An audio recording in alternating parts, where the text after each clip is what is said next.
think as Max said, and I try to highlight as well, it's not a consistent reality. I think what the industry, I think, is well served is to understand why do we care about that question as much as the idea of there's some margin being made, and that in of itself is a problem. Right. So you're referring to what you call data transparency. Yeah.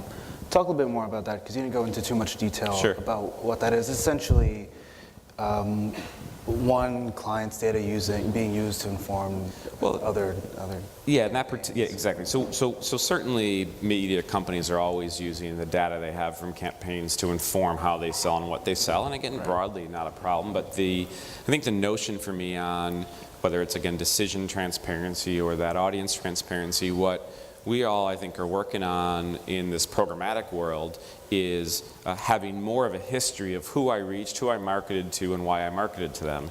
Because over time, that's what actually gives me the competitive advantage, where it's not simply the amount of dollars I spend, but getting smarter about those dollars that allows me to be a marketer that stands out from my competition. Well, the way I do that is by leveraging more data and having a better intelligence layer on who are my customers, what should I say to them, who are my likely prospects, what should I say to them. And so the bigger challenge for me is for marketers that don't pay attention to that side of the equation, where, again, when simply buying on a line item basis, almost all those decisions are transferred to the sell side, right? And there's the right way. Again, I don't believe here either 100% transparency. I'm not advocating that you as a publisher should just share all your data, right?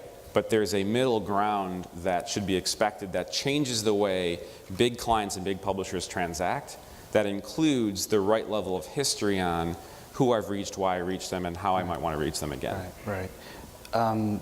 Yes, I'm Open it up for Q&A right now. Yeah, absolutely. Would anybody have any questions for anybody on stage? Over here, yeah. Thank you. I'm Bill Duggan from A&A, and I have a question about another type of transparency that I would call relationship transparency, and specifically relationships between agencies and media companies. So we've heard a lot of buzz lately from our members about things like rebates, whether it's cash or space or technology, etc. So I'm just wondering if there's a perspective up there. Relationship transparency. I appreciate you letting me answer this Please, one first. I don't sit in the agency role anymore. Thank you, Bill. The practice is not a practice that I'm familiar with. It has been a learning experience since coming over to the agency side. What happens in other international markets is different. So what I have learned through trying to push adoption of our centralized audience on demand offering out of the UK across EMEA has come into conflict with a pretty well-established sort of understanding of rebates that are actually transparent. It's sort of an odd dynamic. It wasn't always that way. It had to reach to that point. And I don't know if that's in the best interest of our clients in those markets. If we are trying to bring about a truly transformative shift in the way that they are practicing addressable marketing, of which programmatic is one, if we allow ourselves to perpetuate this thing that was happening 20 years ago, that a bright light was shined on, and now we disclose how much we get back, and that is sort of declared and sort of made whole, and so you have this sort of funky model that's just going to keep rolling until someone says, you know what, there's a better way, we can all come to the table and figure this out.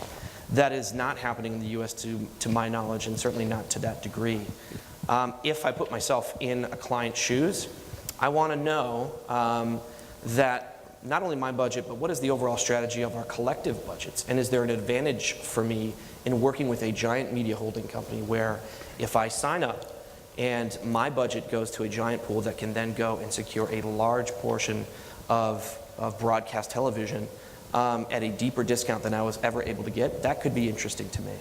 And maybe there's a middle ground there to find a way for the agency to declare, okay, and in doing so, we've created a new revenue model that we think makes sense. In working with buyers and sellers. Matt, I'm going to have to, can you do it quickly? You're standing in between people in cocktail hours, so. All right, I was just looking at the clock. Apparently we're done. Go ahead, go ahead. Right. The real quick thing I would say is working with buyers and sellers. I'm hearing this question come up more and more again. 5 years ago at the agency time, actually not even 3, it was a definitive non-starter, right? It just wasn't happening. The fact that I'm hearing the question more and more makes me suggest there's something going on, but I have yet to, in all my dialogue, find anything that's some smoking gun where all of a sudden we're back to the old days where there's a bad bunch of rebates happening now. Again, people are asking questions that usually means maybe the deal structure are changing, but I haven't found any specific example of it yet. Gotcha. I think that's all the time we have. Please give it a hand for our panelists. Thank you. Well done, man. All right, it's all good. It's all good.